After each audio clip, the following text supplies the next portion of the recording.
All right, ladies and gentlemen, you are welcome to another great episode on your favorite political talk show, The Truth with Ben Jokes. Shock in Benue. Governor's aides suspended for joining End Benue Genocide protest. This is why you cannot work for the APC or join the party if you still want to operate with your conscience intact.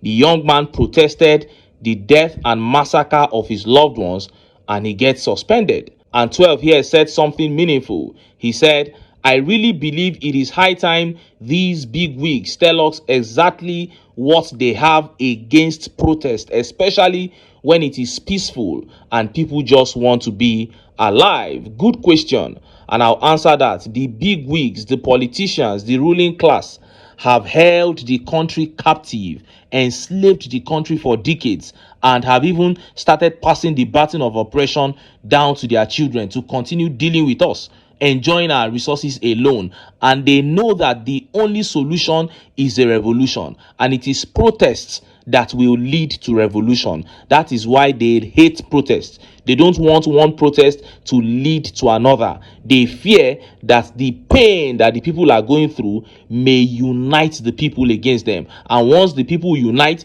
it is over for them. And they know that it all begins from a simple protest. That is why they hate protest. Now, are we ever going to unite to rescue this country from the hands of these evil men? Only time shall tell. Now, let us look at the top stories. United Nations has sent tension into Aso Rock as the UN Secretary General Antonio Guterres demands the apprehension of those responsible for the killings in Benue State. He's saying Tinubu must catch them and present them, as the whole world begins to question Tinubu's failure and insincerity in office. And concurrently, Orji Uzor Kalu made an extremely stupid and insensitive statement that got the entire country wondering if he lives in space or if he still has anything left in his head. Before I show you details of these top stories and how Nigerians reacted, let me quickly show you this video.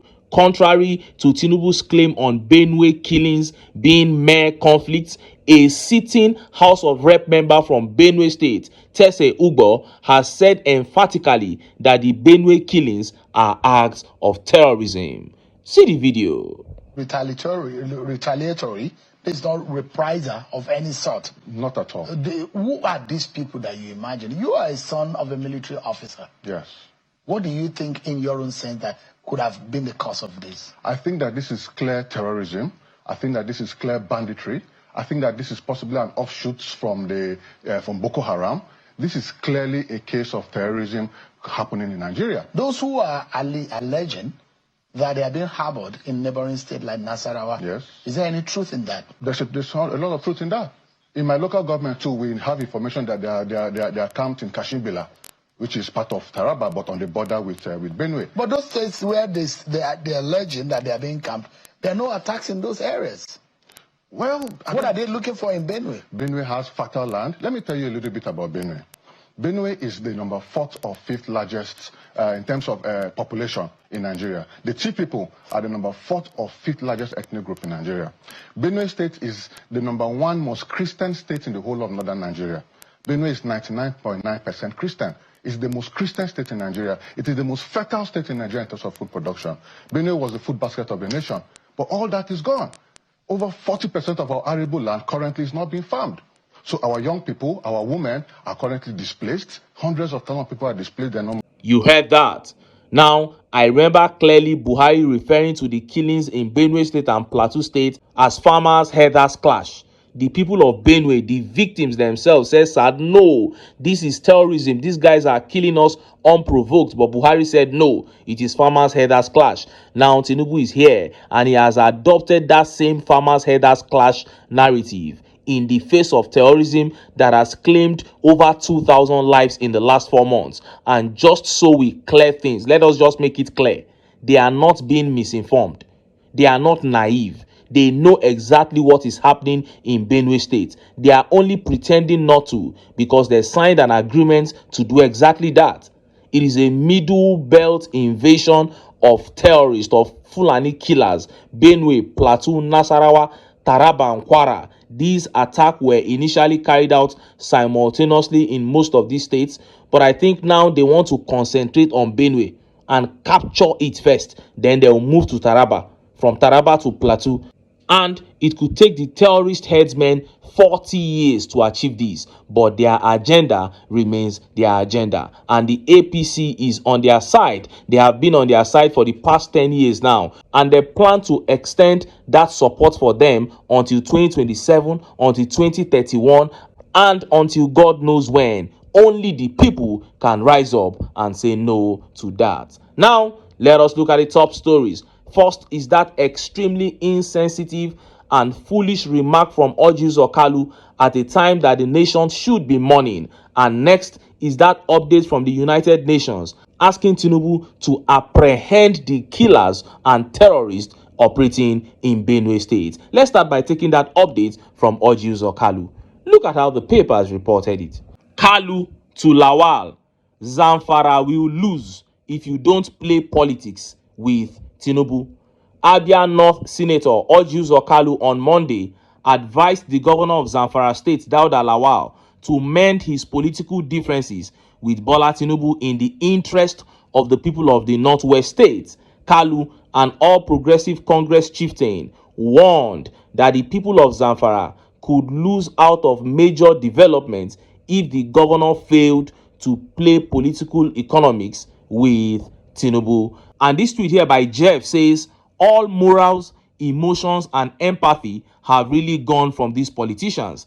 The 200 Nigerians that were killed in a night that drew international attention at Rome, they don't care, but politics is more important to them than that. 2027 is the target, nothing else. I fear Onasha. And Oluwaseye Rosie here says, Nigeria just lost over 100 human beings in a community out of a local government in Benue State. And here you are discussing 2027 election. God, why? I am telling you. Omoluabi here says, what is Benue gaining despite Father Alia playing politics with Tinubu? These guys are just shameless, telling us 2027 election results will be written in favor of those who align with them. And Ademolawa here says, unfortunate killings across many states in Nigeria, and all the rubbish this man opened his mouth to say is play politics with Tinubu. An unfortunate statement from a leader stroke dealer. This one is not a leader at all. Orji Okalu is far from a leader. And when I said that this man was sick, some people laughed. They said I was joking. But at this point, I believe many would agree that what is happening to Mr. Kalu is no longer normal. Everyone is talking about Benue killings. Kalu is talking about working for Tinubu. This can't just be psychophancy. This man is not well. I heard he is trying to be Senate president if Tinubu gets a second term. Senate president to do what?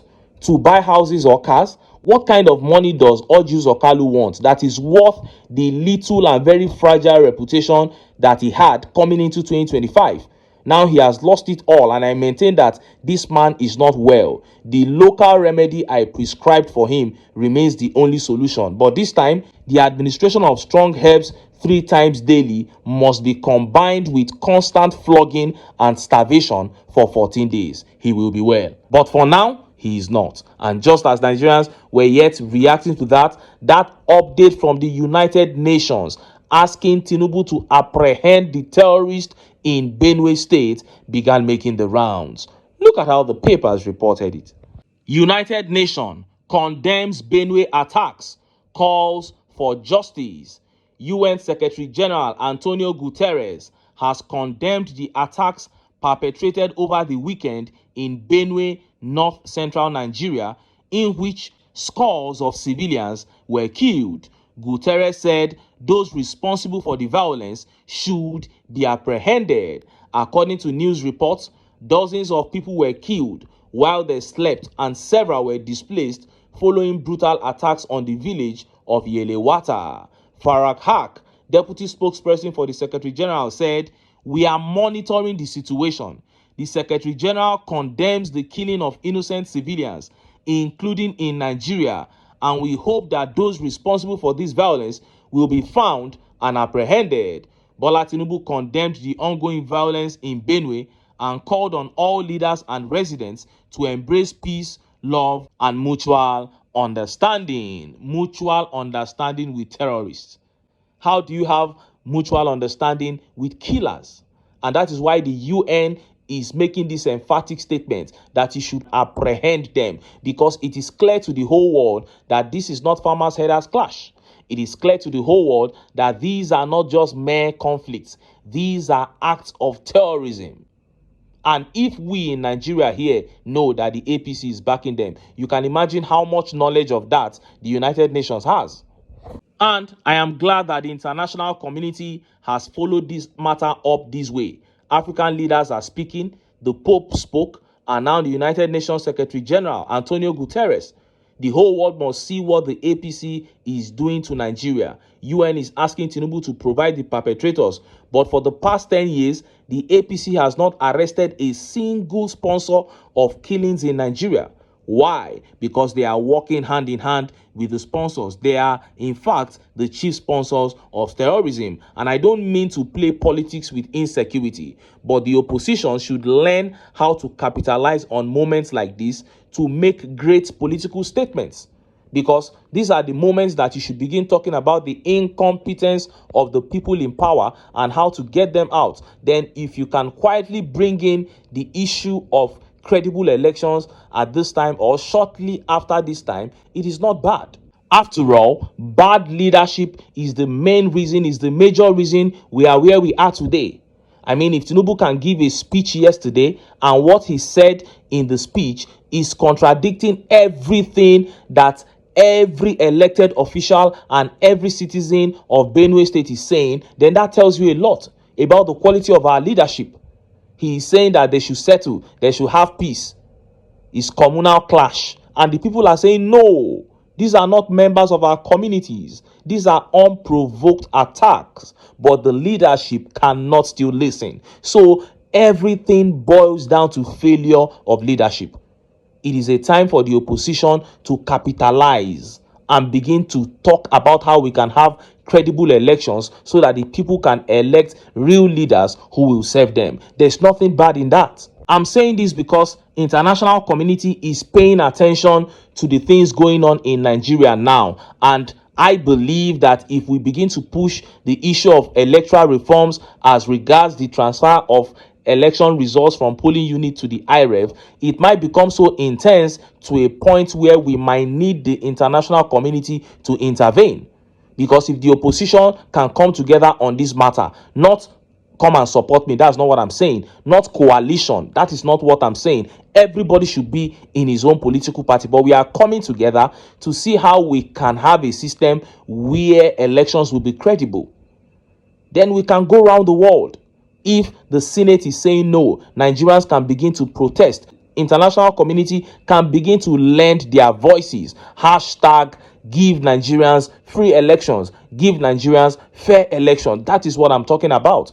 That is the kind of push that I expect from the opposition. Because if we are ever going to get this to work, we must, do things differently from just tweeting, from just holding conferences and making speeches. We must be able to engage directly. Yes, the democracy is fake, but there is something placed on ground that we can follow. That is what Dele Farotimi keeps saying. He said we have a fake democracy, so we will pretend that it exists, and we will follow the instruments of the law as fake as it is. That is what I expect from the opposition. And of course, when you speak about pushing for electoral reforms using protest, a lot of people will be very quick to say protests don't work. They will list a number of protests in the past that have failed. But what I have to tell you is that apart from the End SARS protest, we have never really, put out strong protests demanding for something specific. When you say end bad governance protest, there is no legislation to end bad governance. You can't stand up and pass a law that from today we have ended bad governance or end hunger protest. There is no legislation that can end hunger. This is something that has to be done over a period of time. But when you say sign into law the transfer of polling unit results from polling units to the IREV, that is a specific thing. It is something that you can really stand up and fight for. And I'm telling you, it will be one of the most one of the most relevant agitations ever, and the whole world will be able to say, this is a good thing. Now they are asking for transparent electoral practices. Why don't you just go ahead and do it? And it is even good for you as a government. So I believe it's something that the opposition should really look into fighting, even more than the coalition that they have been talking about. And who knows? Who knows, it is something that will just trigger Nigerians to unite and say no. Anyway, make I leave am here, make I still enter town, make I go get some ogbonge political news wey una go like. Why? Because na because of una na I dey here. So don't go away, don't go away.